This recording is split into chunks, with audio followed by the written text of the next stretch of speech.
Iran ने Israel का satellite station तबाह कर दिया है। मैंने आपसे कहा था कि इजराइल का बड़ा नुकसान हो रहा है। इजराइल छुपा रहा है, अपने पत्रकारों तक को गिरफ्तार कर रहा है जो अगर कोई वीडियो दिखा रहा है तो। लेकिन यह एक रैंडम वीडियो है, किसी से गलती से बन गया और लीक हो गया, जिससे यह पता चला है कि यह तस्वीर देख लीजिए, ये देखिए, ये सैटेलाइट स्टेशन है, इजराइल का सैटेलाइट स्टेशन है जो ईरान ने हमले में तबाह कर दिया है। यही तो वजह है कि अमेरिका इजराइल बौखला रहे हैं, पूरी ताकत से हमला कर रहे हैं, लेकिन ईरान फिर भी लड़कर जो पलटवार कर रहा है तो इनका यह हाल हो रहा है। हाएला वैली नाम की यह जगह है इजराइल में, जहां पर इजराइल का सैटेलाइट पूरा सेटअप था। इजराइल के उस सेटअप को ईरान ने उड़ा दिया है। ऑस्ट्रेलिया में अभी कुछ दिन पहले मैच हुआ था, फुटबॉल मैच, ईरान की महिला खिलाड़ियों का मैच था। उस वक्त ईरान में प्रदर्शन पीक पर थे और इनको गलतफहमी थी कि भैया रिजीम गिर जाएगी। ईरान की खासकर वो लड़कियां जो अपने स्तन दिखाना चाहती हैं और यूरोपियन और यहाँ की लड़कियों के जैसे चड्डी में अपने चूतड़ वूतड़ सब दिखा के सो कॉल्ड मॉडल बनना चाहती हैं, जो नंगी रहना चाहती हैं, उन्हें हिजाब पसंद नहीं आ रहा था। तो भाई ऐसे में जो मैच हो रहा था ऑस्ट्रेलिया में, तो जो ईरान की महिला खिलाड़ियां थीं, मैच के दौरान शुरुआत में जब राष्ट्रगान हुआ तो भाई उन्होंने अपने देश का तराना गुनगुनाया ही नहीं, और यहाँ तक कि कोच भी मुस्कुरा रही थी। इससे साफ नज़र आ रहा था कि ये देश से गद्दारी कर रही हैं। अब भारत का हिंदू समाज और उसका दोगलापन यहाँ पकड़ लीजिएगा आप आराम से, कि अगर भारत में कोई राष्ट्रगान गाने से इनकार कर दे, यहाँ तक कि फिल्म देखी जाती है तो पहले राष्ट्रगान चलाया जाता है, अगर कोई राष्ट्रगान पर खड़ा ना हुआ तो उसको गद्दार कह दिया जाता है। हमारे देश की नीति है भाई, ये बिल्कुल जेन्युइन है, सही है।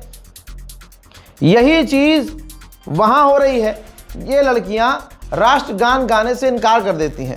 तराना ईरान का बज रहा था, लेकिन इन्होंने राष्ट्रगान गाने से इनकार कर दिया, नहीं गाया। अब इनका ये वीडियो इंटरनेशनल मीडिया में वायरल हुआ। ईरान के अंदर प्रदर्शन शुरू हो गया कि भाई हमारे मुल्क में तो गद्दारी हो ही रही है, ये बाहर जाकर भी ये हाल मचा रही हैं, इससे और बेइज्जती हो रही है, इंटरनेशनल लेवल पर बेइज्जती हो रही है। ईरान ने कहा कि हम कार्रवाई करेंगे। अब अमेरिका ने ऑस्ट्रेलिया के प्रधानमंत्री से बात की, ट्रंप ने फिर ट्वीट किया, ये देखो, ट्रुथ पर पोस्ट किया, ट्वीट पर ट्वीट किया, उठा के कहा कि वो खिलाड़ियां, उनको डर था कि ईरान उन्हें मार देगा, इस वजह से हमने बात की है ऑस्ट्रेलिया के प्रधानमंत्री से। ऑस्ट्रेलिया की गवर्नमेंट उन सभी महिला खिलाड़ियों को असाइलम, पॉलिटिकल असाइलम दे रही है, पनाह दे रही है, उन्हें कहीं जाने की ज़रूरत नहीं है, उनको वहाँ पनाह दी जाएगी, ठीक। और कहा कि मेरी उनसे बात हुई है, वो डर में है, कुछ लड़कियाँ वापस ईरान अपने परिवार के पास जाना चाहती हैं क्योंकि अब उनका परिवार भी खतरे में है। तो देखिए दोस्तों, गद्दारी का नतीजा है। लेकिन अगर आप अमेरिका को खुश करने के लिए गद्दारी करें तो अमेरिका आपको दुनिया में कहीं भी जगह दिलवा देता है। लेकिन मेरे दोस्तों याद रखिएगा, ऑस्ट्रेलिया में अगर इनको पनाह मिल भी रही है तो ऑस्ट्रेलिया इनका मुल्क नहीं है। सरकार बदलेगी, सब कुछ चेंज होगा और चूतड़ों पे इनके लात मारी जाएगी। अपना वतन अपना होता है।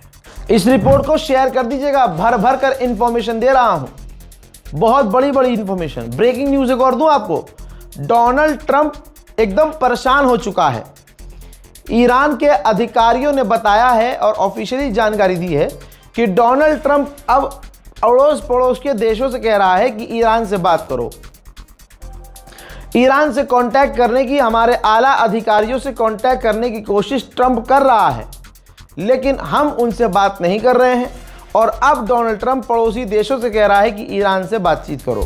दोस्तों, दो तरह की बातें हैं।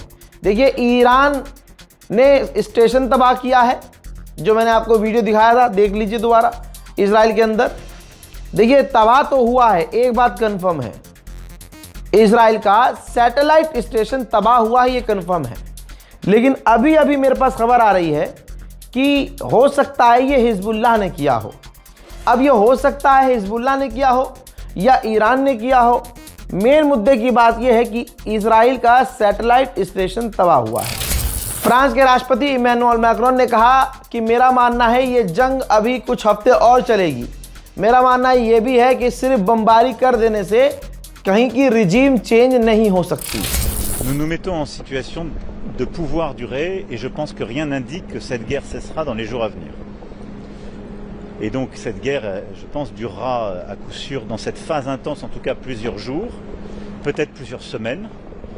Et tout dépend aussi de la clarification que les uns et les autres font sur leur objectif final et au fond ce qu'on appelle l'effet final recherché.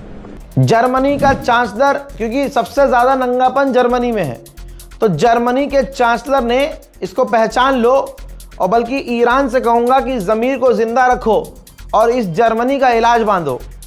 Germany के चांसलर ने कहा कि जब तक मुल्ला रिजीम जिंदा है ईरान में दुनिया में शांति नहीं आ सकती और पूरी दुनिया के लिए आतंक है ईरान, जिससे अकेला अमेरिका और इजराइल लड़ रहे हैं। ये है जर्मनी का चांसलर, जहां सारी दुनिया कह रही है कुछ और कि भाई अकेला तो ईरान लड़ रहा है और ये हरामी कह रहा है कि अकेले इजराइल और अमेरिका लड़ रहे हैं। इजराइल और अमेरिका जब दो हो गए तो ये अकेले कैसे हुए? ये जर्मनी का चांसलर है। आगे ये कह रहा है कि पूरी दुनिया के लिए ईरान खतरा है। क्या तो ट्रंप भी यही रहा था, लेकिन दुनिया जानती है कि ईरान ने आज तक किसी देश पर कब्जा नहीं किया। कह रहा है कि ईरान दुनिया के लिए खतरा है, जबकि वेनेजुएला पर कब्जा करने वाला अमेरिका है। जर्मनी का चांसलर कह रहा है कि इजराइल कह रहा है कि ईरान खतरा है, जबकि इजराइल ने पूरे फिलिस्तीन की ज़मीन को कब्जाया हुआ है। पूरा गाज़ा उसने हड़प लिया है। जर्मनी का चांसलर कह रहा है कि अमेरिका और इजराइल मिलकर लड़ रहे हैं हक की लड़ाई।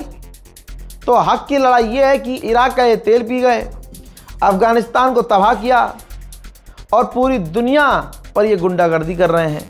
लेकिन जर्मनी के चांसलर की एप्स्टीन फाइल में जो कुछ वीडियोस हैं उसका असर ये बोल रहा है।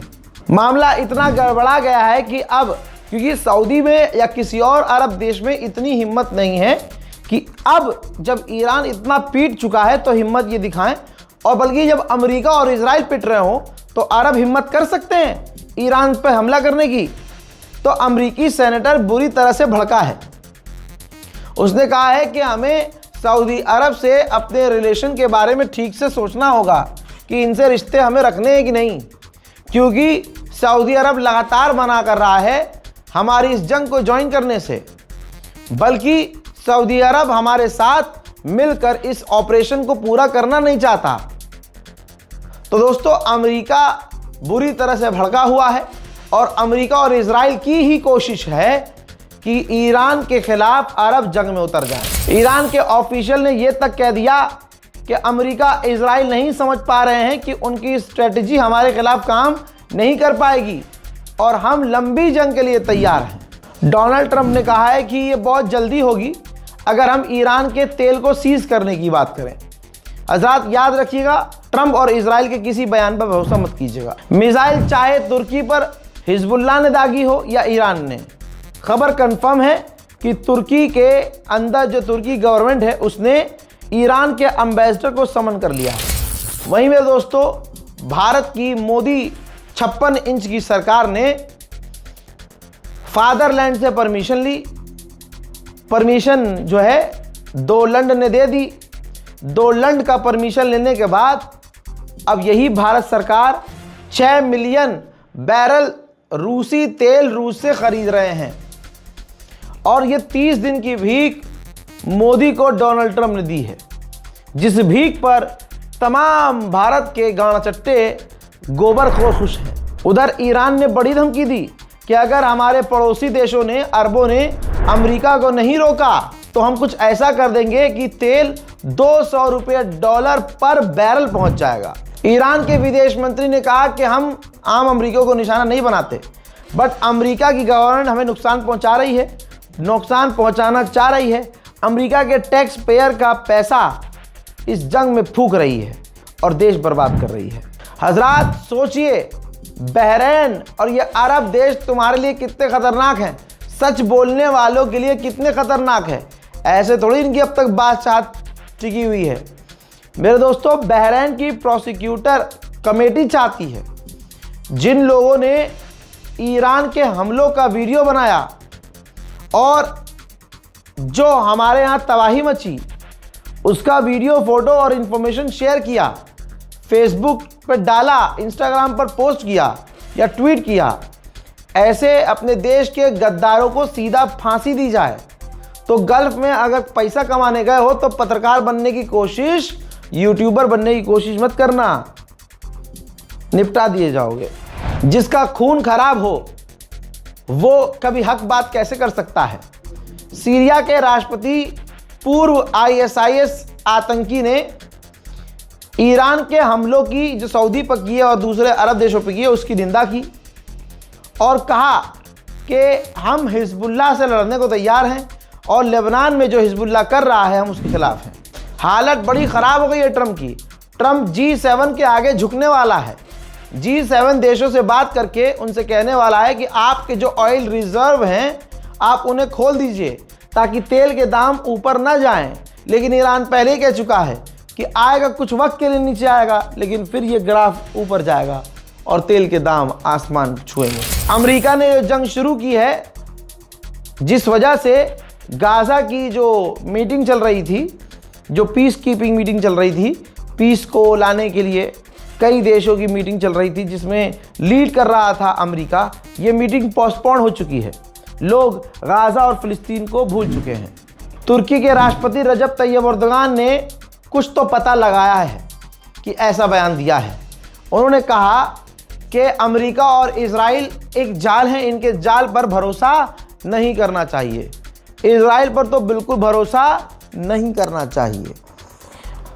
हमारे ईरान से रिश्ते खतरे में हैं, लेकिन ये बात क्लियर है कि इजराइल दो भाइयों को लड़वाना चाह रहा है। ये तुर्की के राष्ट्रपति रजब तैयब एर्दोगान ने कहा है। फायदा तो पुतिन उठा रहे हैं। पुतिन ने मीटिंग की और कहा कि स्ट्रेट ऑफ हॉर्मुज़ पूरी तरह से बंद है। अगर यूरोप हमसे तमीज़ और ढंग से बात करते हैं तो हम यूरोप को तेल सप्लाई करने को तैयार हैं। अब ईरान की गवर्नमेंट के सपोर्ट में 24-24 घंटे ईरान की जनता सड़कों पर तेहरान में प्रदर्शन कर रही है।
अमेरिकी ऑफिशियल ने ऐसी बात बताई है कि जिससे अमेरिका की जो हवा निकली है वो आपको महसूस होगा।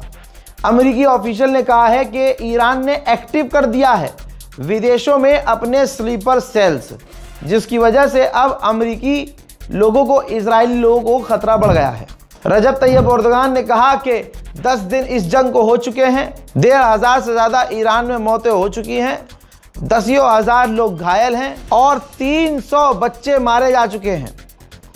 इजराइल की असलियत है और ज़बरदस्ती ईरान पर हमला किया गया है। हज़रात मोहतरम, फ़िलहाल के अपडेट में इतना ही। इस रिपोर्ट को शेयर कीजिए, इंतज़ार कीजिए मेरे अगले अपडेट का। तब तक के लिए जय हिंद।